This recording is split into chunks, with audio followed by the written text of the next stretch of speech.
안녕하세요. 일신사입니다. 저희 채널에는 신박한 사연들이 많이 있으니 많은 분들의 구독 부탁드립니다.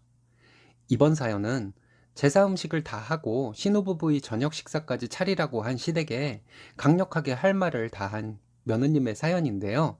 함께 보시겠습니다. 안녕하세요.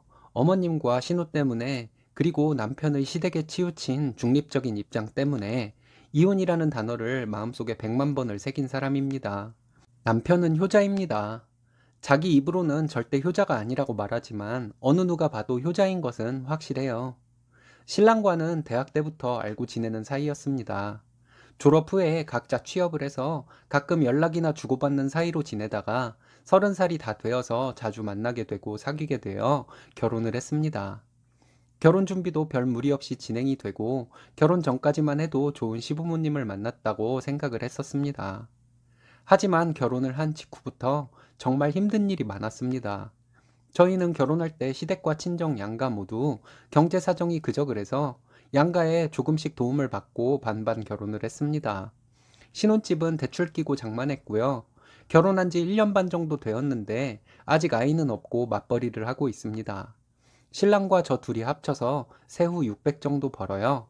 신랑이 350이고 제가 250 정도 법니다. 시댁에는 제사가 1년에 4번 있습니다. 많다고도 적다고도 할 수는 없는데요.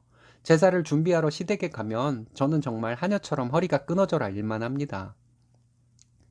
신우는 시댁에서 제사가 있는 날에 오기도 하고 안 오기도 하는데 오면 하루 종일 아무 일도 안 하다가 저녁을 먹고 제사 지내기 전에 집으로 돌아가요. 명절에도 마찬가지입니다. 명절 음식 저와 어머님이 모두 준비를 하고 아버님과 신랑은 빈둥거리고 있습니다. 첫 제사 이후부터 제가 신랑에게 잔소리 엄청 해서 요즘은 신랑도 함께 음식도 하고 그러긴 해요. 근데 신랑이 음식하는 것을 보면 어설퍼 보여서 그냥 나가라고 하고 싶은데 그러면 아예 안 할 것 같아서 꾹 참고 시키고 있습니다. 이렇게 시댁에서 제가 하녀 취급을 받으며 일을 몇 번 해보니 새언니 생각이 나더라고요. 오빠와 저는 2살밖에 차이가 안 나지만 일찍 결혼을 해서 결혼한 지 10년이 넘었습니다. 20대 초반 그 어린 나이에 새언니도 무슨 날이면 저희 집에서 하녀처럼 일하며 불평 한 번 한 적이 없는 사람이었거든요. 저는 새언니가 그렇게 음식하고 정리하고 하는데도 20대 후반이 될 때까지 한 번도 도와준 적이 없었습니다. 결혼하고 생각해보니 새언니에게 너무 미안한 마음이 들었어요. 그리고 새언니가 고생을 그렇게 하고 있는데 저에게 새언니와 함께 일하라는 말을 한 번도 하지 않은 엄마가 이해가 안 갔습니다. 그래서 결혼한 지 얼마 안 되었을 때 친정에서 새언니를 만났을 때 여태까지 언니 일하며 고생하는 것을 도와주지 않아서 미안하다고 했어요. 새언니는 착하기만 해서 멀뚱멀뚱 저를 쳐다보기만 하더라고요. 함께 듣고 있던 오빠가 저에게 네가 시집 가더니 철드나 보다 라고 말했습니다. 그걸 이제 알았냐, 이 한심한 인간아. 이런 식으로 저에게 욕이라도 해줬으면 차라리 마음이 편했을 텐데, 그렇게 저를 비난하는 사람도 없고, 새언니는 그 고생을 하고도 저를 밉게 생각하는 것도 없는지, 그랬나? 하는 표정이었습니다. 새언니에게 미안하기도 하고 고맙기도 해서 여러 번 미안하다고 말하고, 앞으로는 친정에 무슨 일 있을 때마다 언니보다 제가 더 일찍 와서 일하겠다고 말했어요.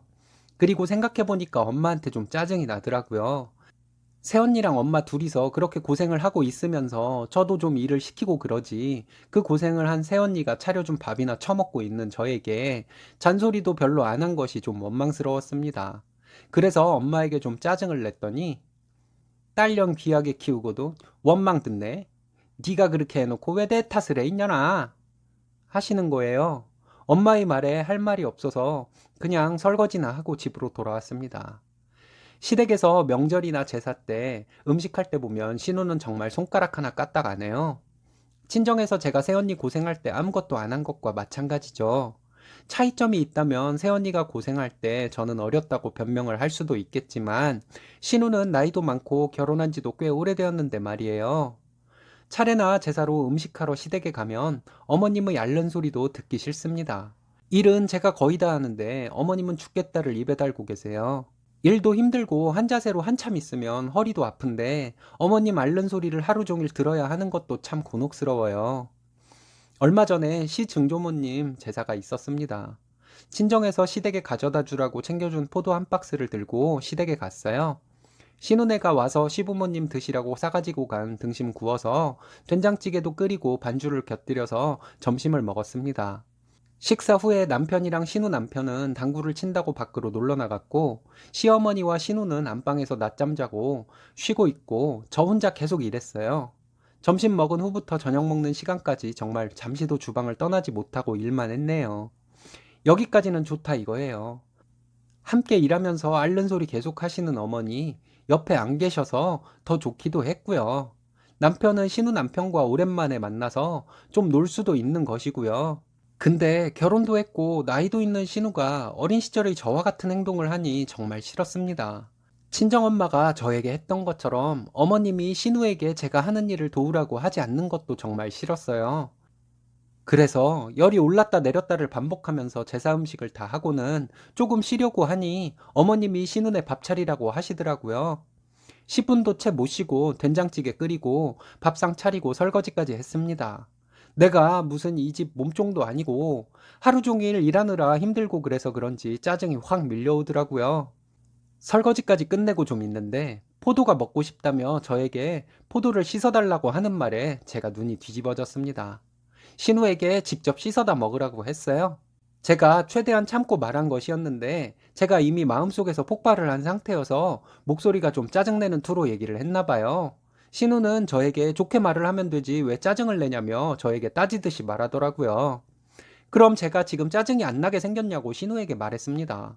하루 종일 제사 음식을 하고 하루 종일 안방에서 뒹굴거리던 신우 저녁도 차리고 했는데 그런 사람에게 포도를 씻어오라는 말이 그렇게 나오냐고 소리를 질러버렸습니다. 신우는 알겠다고 포도 직접 갖다 먹으면 될 거 아니냐고 신경질적으로 말하더라고요. 시어머니는 저에게 오늘 같은 일이 1년에 몇 번이나 있냐며 그걸 가지고 이렇게 어른 앞에서 소리를 지르고 하는 것은 어디서 배운 것이냐며 화를 내시더라고요. 그런 시어머니에게 저 이제 화병 날 것 같아서 이 집 도우미 노릇 못하겠다고 했습니다. 내가 이 집에 죄 지은 것도 없고 이런 대접을 받을 만큼 기우는 결혼을 한 것도 아니라고 말씀드렸어요. 나도 친정에서 결혼 전까지 철없는 신우였지만 형님처럼 이렇게까지 눈치 없는 신우는 아니었다고 했어요. 남편이 저에게 그만하라고 언성을 높이더군요. 어차피 다신 여기 안 올 것인데 할 말 다 했겠다고 했습니다. 남편에게 자기 와이프 부려먹어서 자기 부모 형제 수발을 들게 하는 것이 그렇게 좋냐고 했어요. 그렇게 하면 내가 자기한테 순종적으로 보여서 자기 식구들 앞에서 센 척을 할 수가 있는 거냐고 말했습니다. 자기 센 척하려고 저와 결혼한 것이라면 남편과 살 마음 전혀 없다고 했습니다. 그리고 저는 옷이랑 가방 챙겨서 어머님께 앞으로 저는 없는 사람으로 아시라고 말씀드리고 원하신다면 잘난 척하려고 저를 하녀 취급하는 남편과 흔쾌히 이혼해 드리겠다고 하고 집으로 돌아와 버렸습니다. 집에 오는 버스 안에서 눈물이 나는데 창피한 줄도 모르고 울면서 집에 왔어요. 집에 와서도 서러워서 괜히 새언니에게 전화해서 미안하다며 울었네요. 놀라서 전화 받은 새언니가 저에게 무슨 일이 있었냐고 물어봤지만 새언니에게 말하기도 뭐해서 그냥 미안하고 고맙다는 말만 하면서 한참을 울었습니다. 밤늦게 남편이 제사 끝나고 집에 왔더라고요. 와서 저에게 그렇게 힘들었냐고 하면서 미안하다고 했습니다. 저는 화가 안 풀려서 아무 말 안 했어요. 그냥 앞으로 나는 시댁에 안 갈 테니 남편은 알아서 하라고 했습니다. 제 말에 대답을 안 한 것으로 봐서는 남편이 아직 온전한 제 편은 아닌 것 같은 느낌이었어요. 그 이후부터는 남편과는 그냥 평소처럼 지내는데 나중에 또 딴소리 할까봐 걱정입니다. 극단적인 상황이 오더라도 남편과 한번 깊게 얘기해보고 싶은데 제가 어떤 식으로 얘기를 해야 할까요? 지금 같아서는 남편과 이혼을 하고 싶기도 합니다. 이혼은 안 하더라도 평생 시댁에 가지 않을 생각이고요. 너무 머리가 아픕니다. 제 글 읽어주셔서 감사합니다. 정말 이기적인 시댁 식구들이네요. 여러분들의 지혜가 필요한 것 같습니다. 오늘의 사연은 여기까지입니다. 재밌으셨다면 좋아요, 구독 부탁드려요. 일신사는 여러분들의 사연으로 제작됩니다. 많은 사연 제보 바랍니다. 여러분들의 사연은 아래 메일 주소로 부탁드려요.